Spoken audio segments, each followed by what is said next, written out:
You watch the pilot for a new show, but you can't even get halfway through. I heard you did a pilot. That was my 15 minutes.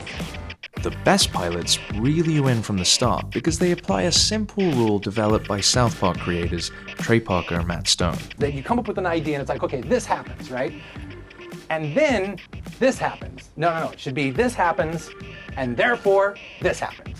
But this happens, therefore this happens. So today we're going to look at how this method applies to one of the most praised pilots of all time. Welcome to Studio Binder.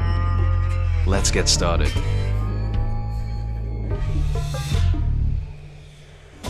As you can see, we've broken the pilot up into 3 acts. For each act, you can fill in a card and place it where it needs to be.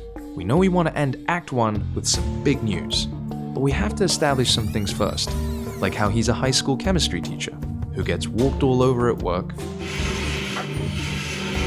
bullied at his other job, Hey, Mr. White! Make those tires shine, huh? Oh my god. and even pushed around in his own family. We'll add those to a card and start filling in the blanks. Let's drop down a but. The moment that Walt finds out that he has cancer is considered the inciting incident. Lung cancer. Inoperable. The inciting incident is what kicks off the series.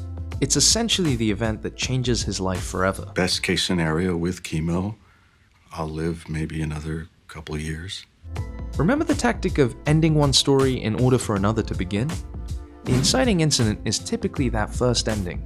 Without the cancer diagnosis, he would have never turned into Heisenberg, or even got that hat. We've established our inciting incident, we've also finished our first act, but our hero needs an active drive that builds to a climax. Therefore, Walt starts cooking meth to provide for his family after he's gone, right? Not so fast. There are a couple things he needs to do to arrive there. Fuck you, Bogdan. What? I said fuck you! And your eyebrows! Wipe down this! Walt needs to get an accomplice. Therefore, he blackmails Jesse Pinkman into helping him. Pinkman? You got nothing. Square one. But you know the business. And I know the chemistry. Maybe you and I could partner up. Either that, or I turn you in. But Act 2 must culminate in a climax. Think of the worst thing that could happen to your protagonist. I know you. He was there when I got busted. He's with the DEA. No! Run, Mr. Wright, run! It's a damn shame. Wait. Good writing is showcased by how well you can get your protagonist out of it.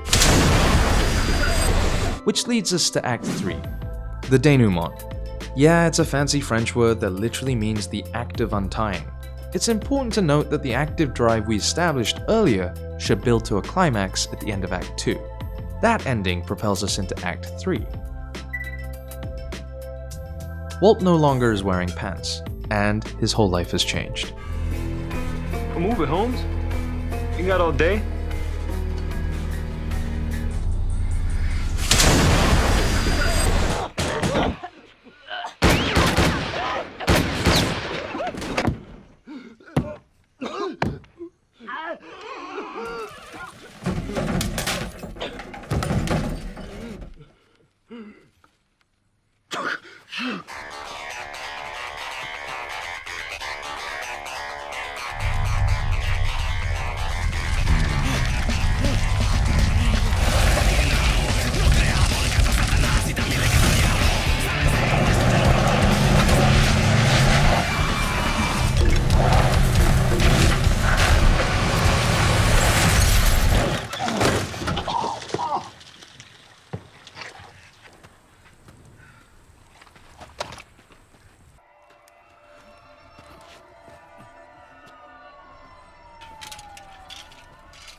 Oftentimes, a pilot's denouement will end with a cliffhanger that sets up the rest of the series.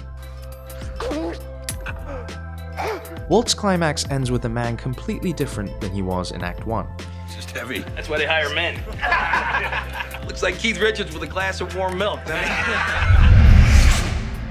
And our denouement suggests that the series is going to explore this change. What's going on down there? Is he asleep? Walt, is that you? By downloading our exclusive worksheet, you can move cards around as you revise your pilot and color code them based on characters. Also, with Studio Binder's free screenwriting software, you'll be able to move your script into production one step at a time. If you like the video, make sure you share and subscribe. Leave a comment tagging the person who you would blackmail into making meth with you. Cooking is art, and the shit I cook is the bomb, so don't be telling me. Shit you cook is shit. Oh, baby, can't you see?